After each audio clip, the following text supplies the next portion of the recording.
There's a reason Al Bundy is still a legend. Not because he was rich, successful, or even happy, but because he wasn't. Al Bundy was miserable, broke, and constantly disrespected, yet millions of viewers saw themselves in him. He didn't have a perfect family, a nice job, or an ounce of hope left, but he had something better: honesty.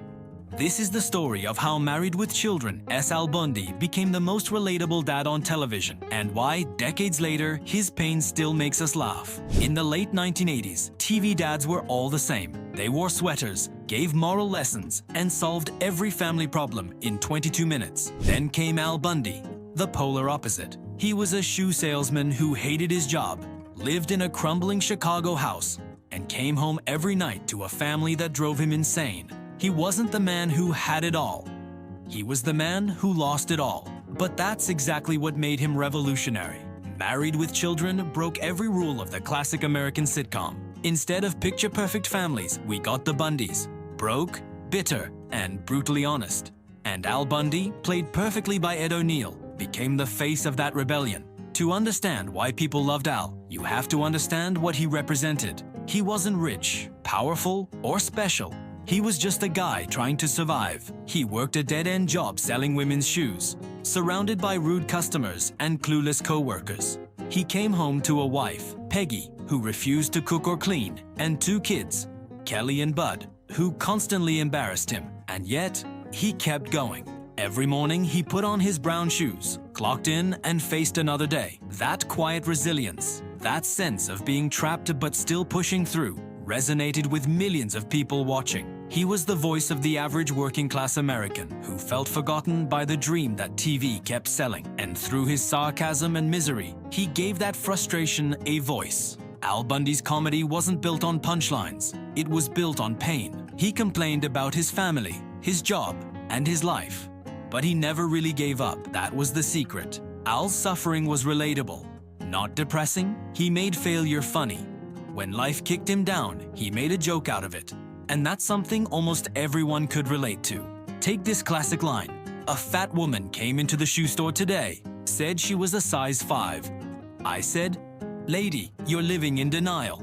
Or when Peggy would demand money and he'd respond with, "Peg, if I had $1 for every time you nagged me, we could finally get divorced." Underneath the humor was truth, the kind people weren't used to hearing on TV. Al wasn't pretending to love every moment of fatherhood or marriage. He wasn't pretending life was easy. He was real in the most brutally funny way possible. Let's be honest, the Bundys weren't exactly America's sweethearts. Peggy was lazy and sarcastic.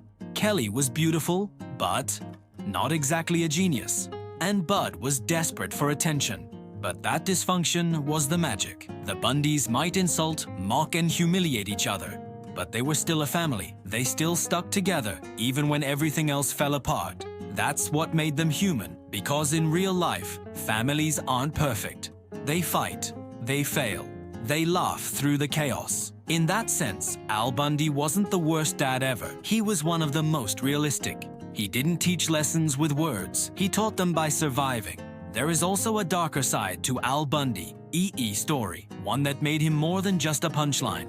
Before the shoe store and the misery, Al was a high school football star. His glory days were behind him, but he never stopped reliving them. 4 touchdowns in 1 game.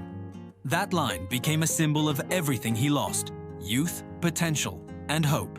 He wasn't just funny, he was tragic. A man who peaked too early and never recovered. That's why so many fans connected with him, because who hasn't looked back at their past and wondered where it all went wrong? Of course, none of this would have worked without Ed O'Neill. He wasn't just acting, he was Al Bundy. His deadpan delivery, his exhausted expressions, his perfect timing, it all felt effortless.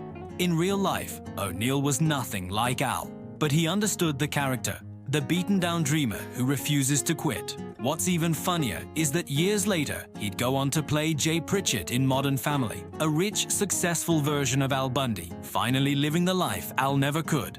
It's almost poetic, as if TV finally gave him the happy ending he deserved. Even though Married with Children ended in 1997, Al Bundy's influence never did. You can see pieces of him in almost every modern sitcom dad that came after. From Homer Simpson to Peter Griffin, they all owe something to the man who made failure funny. And what's crazy is that in today's world, Al Bundy feels even more relevant. We're more overworked, more stressed, and more sarcastic than ever. And when life feels unfair, sometimes all you can do is sit on the couch, unbuckle your belt, and say, "Let's rock," because that's what Al Bundy taught us. That it's okay to laugh at how miserable life can be. It's not about pretending everything's great. It's about surviving with your sense of humor intact. He may have been broke, bitter, and constantly insulted, but Al Bundy was real. And that's why, decades later, he's still one of the most relatable TV dads ever.